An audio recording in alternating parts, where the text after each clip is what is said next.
Si ce jour de décembre 1977, le professeur de badminton s'était foulé la cheville ou avait été absent pour quelque autre raison, Naoko Tanabe serait rentrée chez elle 1 heure plus tôt.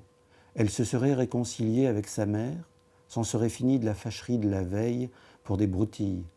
Mais à 13 ans, les broutilles prennent vite des proportions inquiétantes. Pour le malheur de Naoko, le professeur de badminton ne s'est pas foulé la cheville et la leçon a bien eu lieu.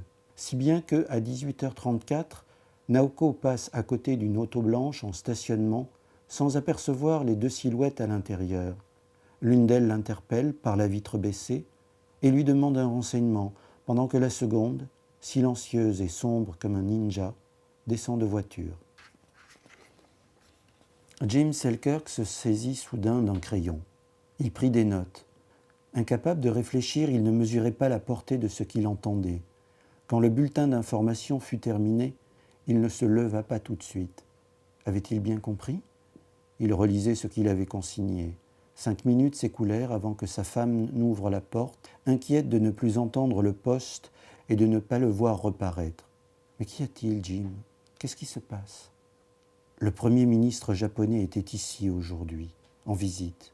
« Je sais, c'était prévu, non ?»« Oui, mais avant qu'il ne reparte, contre toute attente, les Coréens lui ont remis une liste de Japonais qu'ils reconnaissent avoir enlevés. Ils ont même présenté des excuses.